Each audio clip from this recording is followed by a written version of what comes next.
তো কদিন এত বৃষ্টি শুরু হয়েছে, বাইরে তো বেরোনোই যাচ্ছে না ফ্রেন্ডস। তো দেখতেই পাচ্ছ আকাশের অবস্থা খুবই খারাপ। তো 3 দিন একটানা বৃষ্টি হয়েছে। তো হওয়ার পরে আজকের একটু সকালের দিকে একটু ঠিক ছিল, রোদ উঠেছিল। তো তারপরে আবার বৃষ্টি নেমেছে সেই। তো প্রচণ্ড হারে বৃষ্টি হচ্ছে ফ্রেন্ডস। তোমাদের ওদিকেও কি বৃষ্টি হচ্ছে? তো এখানে তো বৃষ্টি খুবই হচ্ছে। তো দেখো বিদ্যুৎ চমকাচ্ছিল, ওই জন্য টিভির জ্যাকটা আমি খুলে সুইচটা অফ করে দিচ্ছিলাম, আর লাইটটাও অফ করে দিয়েছি, কারণ ঘরের মধ্যে লাইট জ্বলে থাকতে আমার ভালো লাগে না, আমি অন্ধকারে থাকতে ভালোবাসি। আর এই যে সকালে টিফিন বানাচ্ছিলাম, মেয়ে পড়তে গিয়েছে, এসে খেয়ে স্কুলে যাবে, পাস্তা বানাচ্ছিলাম ফ্রেন্ডস। দেখতেই পাচ্ছ আলু দিয়ে ডিম দিয়ে পাস্তা করছিলাম। তো পাস্তা, চাউমিন, ম্যাগি এইসব আমার মেয়ে খেতে খুবই পছন্দ করে, ভাত তো একদম পছন্দ করে না।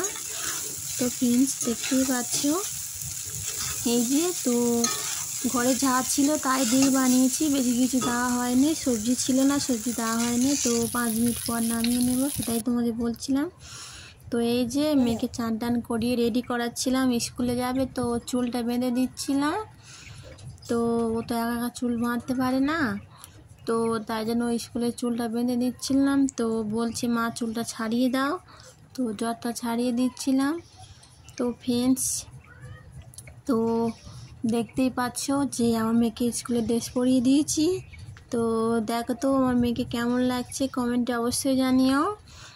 আর ভিডিওটা যদি ভালো লেগে থাকে তো অবশ্যই কমেন্ট করো, আর আমার পাশে থেকো প্লিজ, আর লাইক শেয়ার কমেন্ট করো অবশ্যই। এই যে দেখছে আমার মেয়ে, দেখো পরে ফোনের সামনে এলে কত ঢং করে। দেখো জামার চেনটাও ঠিক করে লাগায়নি, সেটা ঠিক করে লাগিয়ে দিচ্ছিলাম। এই যে দেখতেই পাচ্ছ। তো ওই আবার দেখো চুল নিয়ে কেমন ঢং করছে। তো চুলটা বেঁধে দিয়েছি, ভালো হয়েছে, ওই জন্য আমাকে জড়িয়ে ধরছে ফ্রেন্ডস, দেখতেই পাচ্ছ তোমরা। চলো ফ্রেন্ডস মাম্পাকে স্কুলে দিয়ে আসি, দেখতে পাচ্ছ রেডি করে দিয়েছি, এই দেখো খাটে উঠে গেলাম।